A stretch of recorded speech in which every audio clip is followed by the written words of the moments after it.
Bom, antes de começar o vídeo, peço que você se inscreva aqui no canal, comente, clique no gostei, isso tudo ajuda muito no engajamento do canal, também ajuda no meu canal a crescer, né? Conto com a sua colaboração. Se você acha que de alguma forma estou lhe ajudando com um tipo de conteúdo reflexivo, analítico, crítico, questionador, se você acha que eu estou te ajudando, você pode retribuir me ajudando nessas pequenas coisas. Eu vou ficar muito agradecido por isso.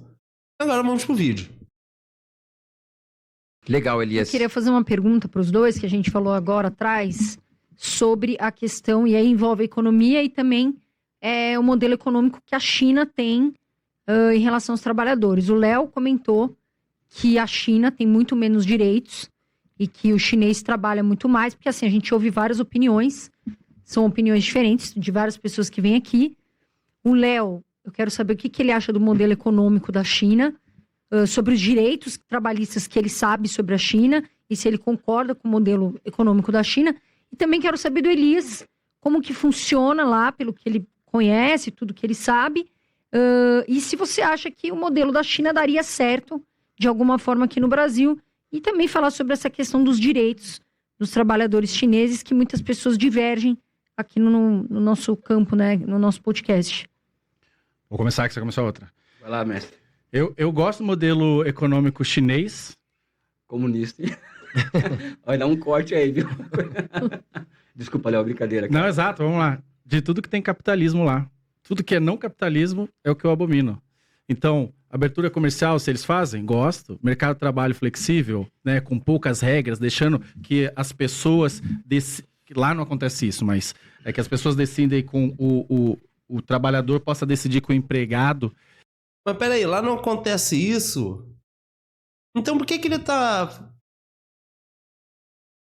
Com o empregador, que o acordado esteja acima do legislado, ou seja, que aquilo que eu e você, enquanto trabalhador e empregador, decida vale mais do que o que tiver na lei, eu gosto. Eu acho interessante como alguns setores políticos, alguns setores ideológicos se colocam muito contra essa questão de lei. Você sempre tem que ter um excludente para alguma coisa. Eles parecem que eles não gostam muito da lei, mas eles não gostam muito da lei quando é para favorecer alguns setores. Enquanto em detrimento de outros setores, parece que gostam muito de uma lei bem rígida e pesada. Eu acho isso interessante. Inclusive, ele falou que ele gosta muito dessa questão, né, do empresário e do empregador poderem... O empregado e o empregador poderem... fazerem acordos acima da lei. É muito interessante isso, né? Fazer um acordo fora da lei. Só que ele falou que na China não tem isso. Tudo bem que ele goste disso. Acho interessante ele falar isso, mas ele falou que ele gosta de tudo que funciona na China que seja do capitalismo. Só que ao mesmo tempo ele fala que isso não tem lá. Então qual o sentido de ele estar colocando isso dessa maneira? Porque veja bem, eu não vejo muita lógica nisso. Eu realmente não vejo lógica. Não sei se ele fala o que vem na cabeça. Eu não sei se ele acredita que os eleitores dele talvez simplesmente não entendem o que ele fala. Ou dão muita credibilidade porque ele é um político, não sei, né? Uma pessoa que talvez a pessoa olhe... Geralmente a gente tem muito dessa questão psicológica, né? A gente olha uma pessoa de terno e gravata que está ali numa certa posição de poder, né? Que a gente vê como alguém diferente porque se veste de uma coisa que a maior parte da população não se veste. E aí a gente olha isso e isso fascina a gente. E a gente tende a levar em consideração aquela pessoa como se fosse uma figura importante porque ela se coloca dessa maneira. Então, não sei... eu realmente vejo muitas pessoas cometendo muitos equívocos. E veja que aqui eu estou dando de exemplo ele. Mas isso vale para todos, tá? Não importa se você é de direita ou de esquerda. Em algum momento eles sempre falam alguma coisa que deixa escapar.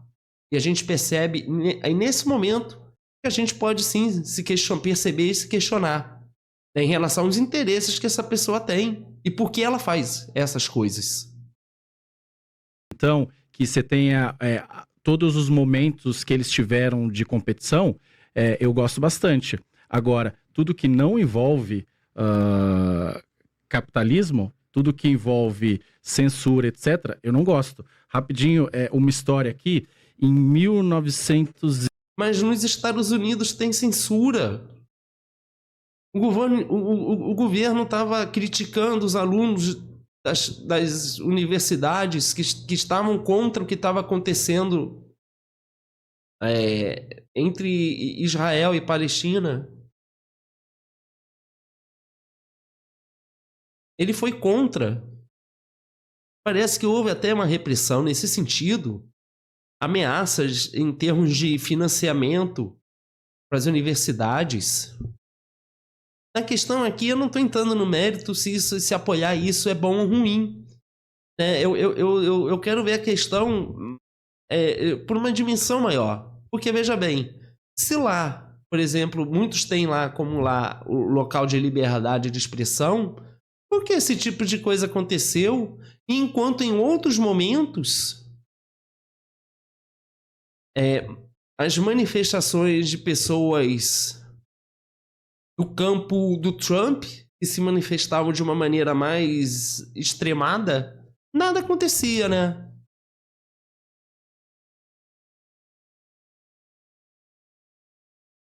Então, que tipo de liberdade é essa? E 60 foi. E aí o Elias é muito mais historiador que eu, ele pode me corrigir. Mas Chamou você de velho, hein, Elias? Não, historiador de estudo. Não, historiador, que ele estuda geografia e história e tal, que não tá no meu forte. Não que ele tenha vivido essa época, 1960. O Mao Tse-tung tinha assumido ali, e daí ele fez uma grande reforma agrária na China. E daí o que acontece? Ele acabou com o lucro das pessoas. Então tudo agora, todas as produções iam ser repassadas para o Estado. O Estado ia vender. Se você produzisse, tivesse um excesso... Mas antes de Mao Tse-tung não tinha recolhimento de impostos? Ou algo do tipo? O que sustentava, então, o poder político até aquele momento? Excedente de produção era do Estado. Bom, e daí ele acabou com a propriedade privada, etc. Porque, na visão dele, aquilo é que ia trazer o grande desenvolvimento da China. Então, não tinha propriedade privada, era tudo do Estado, não tinha lucro, não tinha nada. Bom, passou 27 anos, a produção de arroz na China caiu 45%. E você teve o que se chama de a Grande Fome Chinesa. 45 milhões de pessoas morreram naquela época. Só para você ter uma ideia, na Segunda Guerra Mundial, 55 milhões de pessoas morreram. E daí, depois, ele morreu e veio... um outro estadista lá, e daí acabou com tudo isso. Então ele voltou. Vem um outro estadista lá e acabou com tudo isso. Ele é anti-estadista? Ele é anti-representante do Estado? Porque na opinião dele o Estado é muito inflado, muito inchado e muito sei lá o quê? Porque se ele acha isso e vê isso como uma coisa ruim, por que ele está no partido político?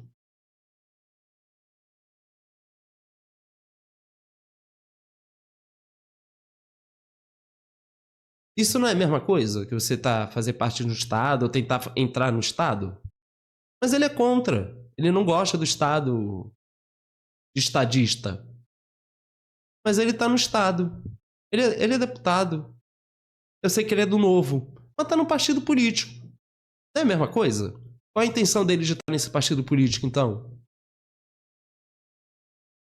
Permitiu que as pessoas pudessem ter lucros, que as pessoas pudessem ter excedentes de produção, que as pessoas pudessem comercializar entre elas. Então, desde então, a produção na China aumentou mais de 60%, e por coincidência, nunca mais você teve uma grande fome chinesa que teria sido causada por condições climáticas. Então, sim, tudo que tem de capitalismo, de pró-mercado, de mercados eficientes, eu gosto. Tudo que não tem, para mim, é o que a gente não deve permitir no Brasil. Primeiro que a China de Mao Tse-tung criou as condições para que a China de 78 existisse. Para os chineses não existe... O Mao Tse-tung era uma coisa e o Deng Xiaoping era outra. Né? Então, como não tenho tempo eu ficaria até amanhã falando sobre isso aqui, mas essa de separação, ela só existe na cabeça dos ocidentais. Tanto é que a foto mostra tudo que está na Praça da Paz Celestial até hoje ali, a figura mais consagrada da história chinesa. E a China, ela passou por um processo de mudança estrutural na sua economia muito grande durante a época Mao Tse-tung. Né? Ou seja, todos os dados sociais da China, de 49 a 78, melhoraram significativamente. Até 78, né? Significativamente. Todos. A China teve mais de 2.000 crises de fome. Essa foi a última que ele está colocando aqui. Causado, na minha opinião, por políticas econômicas equivocadas, até porque eu acho que o socialismo ele é uma forma histórica, uma experiência de poder que tende muito mais ao erro do que ao acerto, porque é uma coisa nova. Uma coisa nova, ou seja, o capitalismo tem 600 anos para pegar o capitalismo comercial, o socialismo tem 100 anos de idade só. Né? Mas o fato é que os chineses não fazem essa separação. Com relação ao modelo econômico chinês, primeiro que não existe modelo, eu acho que é uma palavra muito feia, modelo. A dinâmica da acumulação chinesa. O modelo é uma ideia de estática e a China é dinâmica. A China, que é os Estados Unidos, é dinâmica. Economia é uma coisa dinâmica, né? Economia é dinâmica. Economia não é uma coisa estática e parada. A economia é o que eu falo. A economia está à mercê, inclusive, de muitas especulações. Olha o Elon Musk, ele comprou o Twitter. Ele especulou tanto no Twitter que reduziu o valor de mercado e ele comprou a empresa. Então, a economia ela é volátil, ela é dinâmica, ela está sujeita a qualquer interferência no sentido, inclusive, de uma mera especulação, como esse exemplo que eu dei. Quem diz que a economia é estática, né? A economia é muitas variáveis. Veja que a bolha imobiliária dos Estados Unidos, que afetou o mundo inteiro, por exemplo, olha a dinâmica econômica. Por uma coisa que aconteceu num país, que influenciou o mundo. A China não é um país capitalista. É um Estado socialista. Por quê? Porque na China o capital não determina o poder político, como no Brasil e nos Estados Unidos. Né? Estados Unidos é uma plutocracia de meia dúzia de bilionários, como naquele país. Na China não tem isso. Tem bilionários, mas eles não mandam de Estado. Né? O núcleo da economia chinesa são 96 grandes conglomerados empresariais estatais e 144 bancos públicos. O setor privado que existe na China é cada vez mais não público, né? Porque a participação do Estado no setor privado chinês está aumentando significativamente. Lá na China, os efeitos de encadeamento na economia são gerados pelo setor público, não privado. Não é? E os direitos sociais, aqui é o seguinte, tudo que no Brasil fala que não funciona, aliás, tudo que falaram que tinha que fazer, privatizar, flexibilizar a jornada de trabalho, abrir conta de capitais. Falar que a China fez uma abertura econômica chega a ser um absurdo. Por quê? Porque, primeiro, na China a taxa de câmbio é 6 por 1. Isso já é uma coisa que inibe importação predatória e que incentiva a exportação. A China, o capital estrangeiro entrou lá, isso é a partir de 78, regulado. Vai ter que vir para cá, mas produzir, não vai chegar aqui, comprar empresa e fugir, não. Vai entrar aqui, vai ter que se fazer joint venture com empresa chinesa, e foi disciplinado na China o capital estrangeiro. E aqui no Brasil, no Brasil não tem poupança, não tem que vir de fora para fazer, sabe? A China... Eu concordo com tudo que ele fala que a China aplica, mas veja bem que essa questão não é só da China. Porque, por exemplo, a gente tem muitos países da Europa que visam muito o bem-estar social. Temos, inclusive, países, os nórdicos, os países escandinavos, posso dar de exemplo aqui a própria Dinamarca, que tem um estado de bem-estar social, de seguridade social, né? Tudo bem, né? Não estou adentrando na questão de imposto alto ou não. Porque lá o imposto é alto, mas você tem retorno, né? E você tem uma questão lá de liberdade econômica e facilidades nesse sentido. É claro que daí já não é a mesma coisa que a China, Mas essa questão de estado de estar bem-estar social, estado de bem-estar social, que é você garantir um estado de bem-estar para as pessoas, você pode aplicar isso em várias áreas, inclusive na proteção do trabalhador, na regulamentação, né, do trabalho em si. O próprio Estados Unidos é bem protecionista, né? Ele é a favor de que as empresas dele se expanda para os outros países. Ele protege essas empresas. Veja que o governo Lula, de certa forma, faz a mesma coisa, né?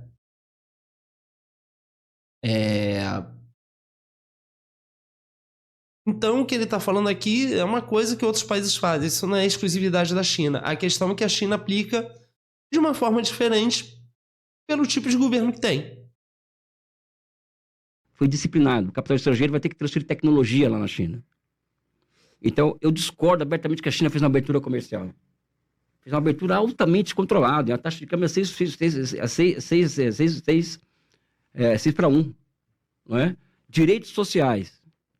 Eu volto a dizer aqui. Na China, também aqui no Brasil não pode, né? Os nossos empresários, eles são preocupados com... né? Não pode ter escala 6/1 e tal, essa coisa toda. E não pode aumento salarial também. Né? Não é que o Léo defende aumento salarial, não falando dele não, tá?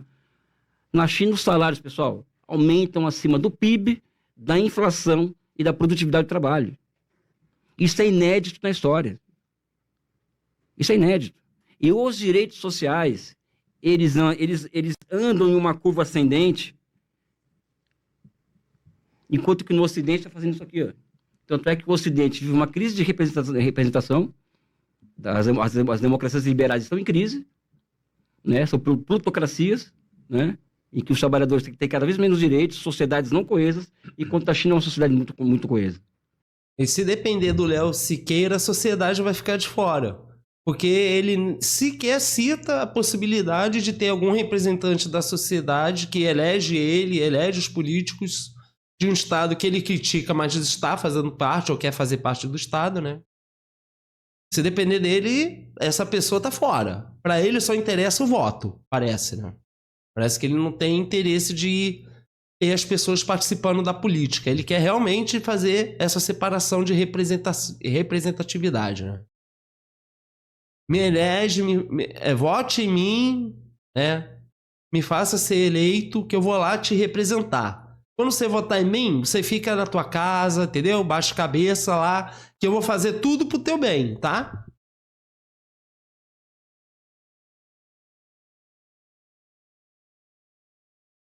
Muito coisa. Não acredite em mim, não acredite em mim, vamos para a China, vamos lá ver. Vamos andar pela China. Agora, em 2035, quando os chineses entregarem o que eles falam de um welfare state, ou um estado de bem-estar social com características chinesas, vai ficar muito claro de que o socialismo chinês... Deixa eu voltar aqui para entender o que ele disse. Vamos andar pela China. Agora, em 2035, quando os chineses entregarem o que eles falam de um welfare state, ou um estado de bem-estar social com características chinesas, vai ficar muito claro, Veja que ele mencionou o estado de bem-estar social que eu acabei de falar.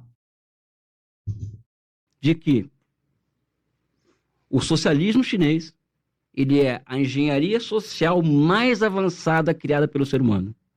Em todos os aspectos. Em todos os aspectos. Porque eles fazem simplesmente o oposto do que falam para fazer aqui no Brasil. Fala-se muito, por exemplo, aqui no Brasil, de ambiente de negócio. Não é? Fala-se o tempo inteiro disso, né? Ambiente de negócio no capitalismo, no socialismo, goste ou não, é subsídio público para ciência, tecnologia e inovação. Hoje existe uma corrida para 65 tecnologias sensíveis, e a China está nessa corrida, à frente dela, com altíssimos subsídios estatais. E aqui, me desculpe, não tem lugar para o setor privado. Tem lugar Isso que ele fala é verdade. Inclusive, as pessoas tendem a achar que o empresário é uma pessoa que simplesmente tem algum poder econômico e, nesse sentido, ele consegue fazer coisas. Como se um empresário ele acordasse num dia e resolvesse: eu tenho minha economia aqui, vou fazer alguma coisa com esse dinheiro.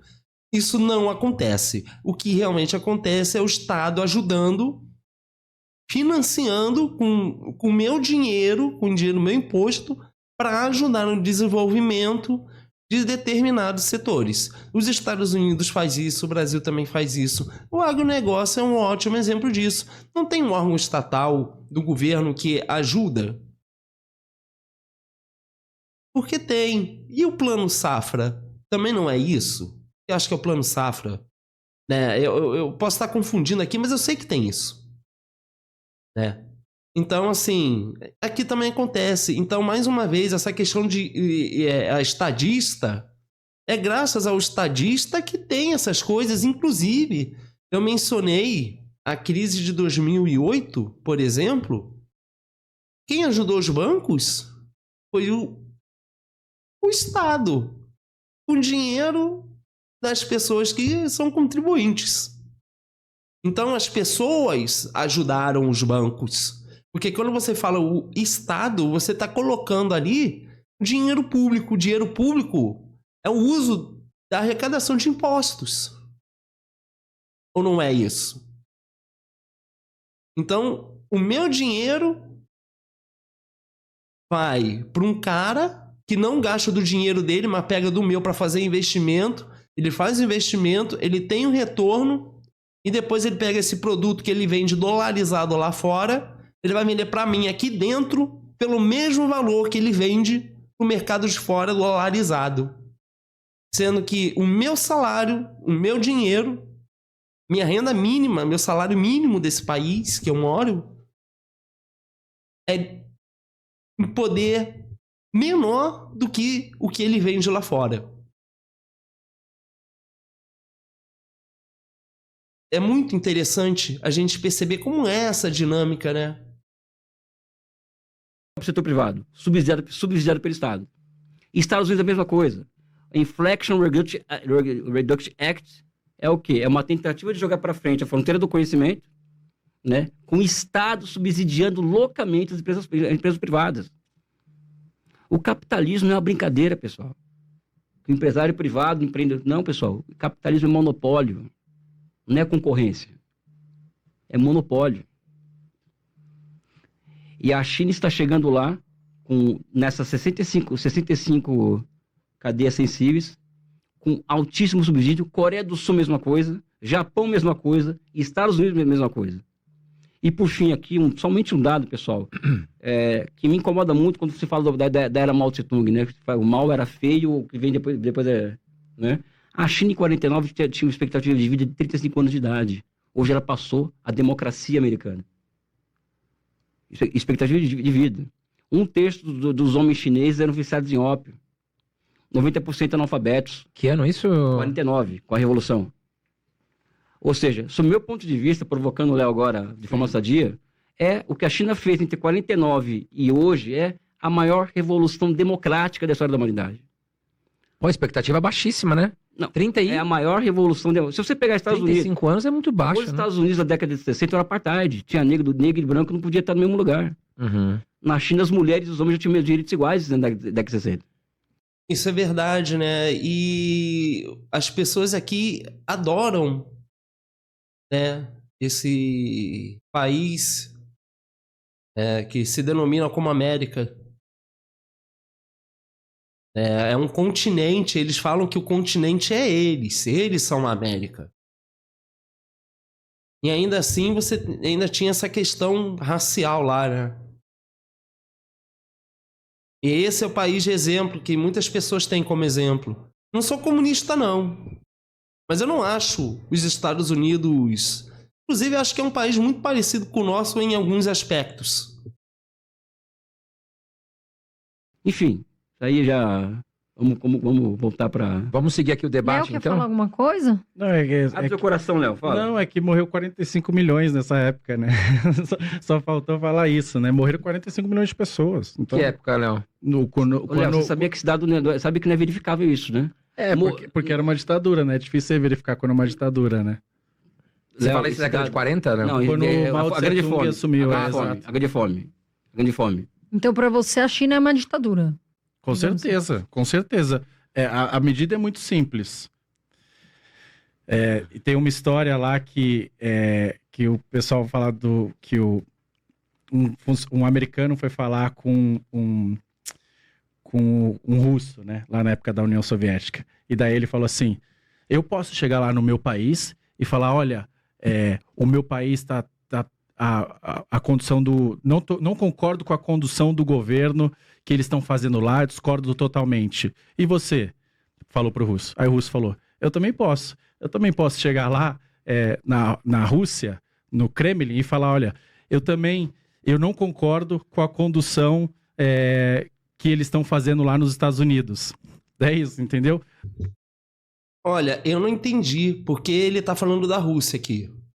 Eu não entendi porque que ele tá usando de exemplo a questão de União Soviética ou do governo atual, porque a questão aqui não é essa, é China.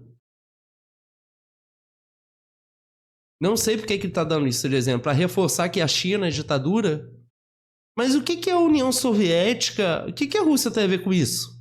É a Rússia que manda na China? Eu não entendi. Na Rússia, você não pode, não podia naquela época, e não pode até hoje, criticar o governo. Na China não pode. Tem duas medidas que você tem que ter se você quer saber se um país é um lugar bom ou não para se viver. A primeira é, eu posso tomar água da torneira sem ter medo de morrer, ficar doente? Essa é a primeira medida. Na França você pode, nos Estados Unidos você pode, no Brasil não pode muito. Na China eu imagino que possa, tá? Eu não conheço, aí você vai me dizer. E a segunda medida é... Não, peraí, ele não conhece a China? E aí o Elias Jabbour que vai confirmar isso pra ele? Mas vem cá, ele tá aí esse tempo todo falando da China, mas ele assume que não conhece a China. Ele acabou de falar isso, eu não conheço. Você que fala. Você me confirma aí. Então ele tá dando pitaco e falando de uma questão econômica de um país que ele não conhece.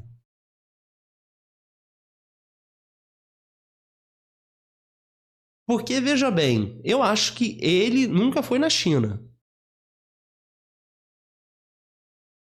Essa é a minha opinião.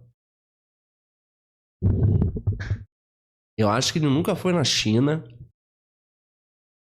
Acho que ele não conhece a China. Eu acho que, na minha opinião, eu acho que o que ele tem de ideia sobre a China é um preconceito que geralmente as pessoas têm, que é uma coisa assim, muito senso comum. Ah, lá é ditadura, lá é uma coisa terrível, lá você não tem liberdade, ou você não pode fazer isso ou aquilo.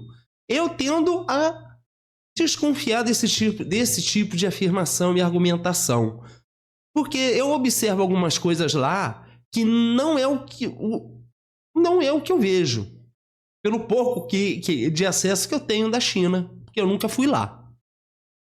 Eu não conheço a realidade chinesa, nunca fui lá, não estudo profundamente sobre a China, mas eu vejo algumas coisas que me fazem refletir. Por exemplo, eu já dei de exemplo aqui, né? Quiseram construir uma estrada, tinha uma casa lá, ofereceram um valor para o cara sair, né? Ofertaram alguma coisa lá para o cara sair. A pessoa não quis sair, então eles fizeram uma estrada bifurcada, uma coisa que a casa ficou no meio da estrada. Se lá é uma ditadura, por que o governo não tirou à força essa pessoa de lá? Lá é ditadura. Na ditadura você não tem vez, você não tem voz, você não tem nada. Mas a pessoa ficou lá, tudo bem, ficou numa situação horrorosa. Mas ela não foi tirada. Então você pode pesquisar aí, tem notícias disso. E outra coisa também que eu reflito em relação a essa questão é que eu lembro que eu assisti um canal aqui no YouTube que eram pessoas que viviam na China e essas pessoas encomendaram um produto. Acho, se eu não me engano, era uma geladeira ou um fogão, alguma coisa nesse sentido. O que eu lembro daquela época que eu assisti era que a pessoa subia o prédio, os andares, carregando isso nas costas. E a pessoa parecia não ter... ela parecia não ter um material ou um instrumento adequado para carregar isso. Ela simplesmente pegava nas costas e subia. O Elias Jabbour aqui está falando que hoje em dia houve uma evolução em relação nesse sentido. Eu não sei, porque eu não fui lá ver. Pode ser que sim, tenha evoluído e essa condição tenha melhorado. Porque é um vídeo que eu vi há mais ou menos quase uns 10 anos atrás. Pode ter melhorado, mas eu não sei. Eu não posso falar porque eu não conheço. Não posso dar minha opinião aprofundada de uma coisa que eu não conheço. Mas parece que aqui é muito comum as pessoas fazerem esse tipo de coisa, né? Elas não conhecem, elas têm um preconceito do que elas acham que é algo e elas se sentem no direito de falar sobre isso. Eu considero isso uma coisa muito equivocada, mas ao mesmo tempo isso me diz muito sobre essa pessoa.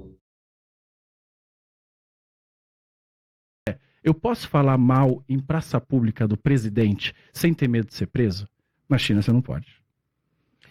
Bom, vamos seguir aqui pro debate, Carol. Então, voltamos pro Elias, né? Elias fazer a sua pergunta. Já fizeram 2 perguntas, o Elias já fez pro Léo. O Léo já fez 2 perguntas afirmativas pro Elias. O Elias agora fará, então, a terceira pergunta. Vamos colocar aqui o tempo de pergunta pro Elias, né? Eu vou usar meu tempo. Pode usar o tempo para comentar e fazer a pergunta? Pode, fica à vontade. Essa questão de que a China é uma ditadura da democracia, pessoal, olhe para os Estados Unidos, cara. Olhe para os Estados Unidos. Olha para a Europa Ocidental. Os Estados Unidos e a Europa Ocidental é fábrica de nazista, pessoal, de grupos neofascistas, de extrema-direita. Na China não tem isso. E quando se fala da China sobre democracia ou ditadura, pessoal, vamos estudar as formas de representação popular que existe na China. A China aprovou agora o 15º Plano Quinquenal com mais de 3 milhões de observações vindo da base. Isso que ele falou é interessante, porque veja o que eles estão fazendo na Venezuela, né? Quem é pescador na Venezuela tá ferrado, né? Eles estão fazendo o que querem lá, né? Sem prova de nada. Estão jogando coisa lá em cima dos outros, né? É o país que muitos têm como exemplo. Muitas pessoas também não foram para esse país e defendem, né? A América. Da base da aldeia, do bairro. A rotatividade no parlamento chinês, ela é absolutamente pior do que no Ocidente, porque lá um deputado federal eleito aqui na base e vai indiretamente até lá em cima, ou seja, é uma democracia não liberal a China, na minha opinião. Mas ficaria também mais um tempo inteiro aqui falando sobre isso, mas é muito simplista a ditadura e democracia. São 2 categorias cujos conceitos que a sustentam filosoficamente são muito pobres. Por quê? Porque não tem história. Então, a China tem a sua forma histórica de representatividade há mais de 2.000 anos, né? Assim como os americanos criaram a partir da Revolução Francesa, ou seja, é muito pobre tratar as coisas dessa forma de ditadura democrática.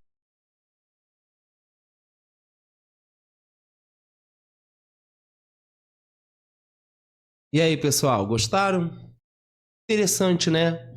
Interessante a gente perceber como algumas pessoas se colocam para defender uma ideologia, criticar o que elas acham que é alguma coisa, sem ter certeza do que é, mas simplesmente por uma ideia pré-idealizada de algo, sem ter conhecimento, sem ter nunca ido lá, a pessoa se coloca, né, numa posição aqui de poder questionar isso.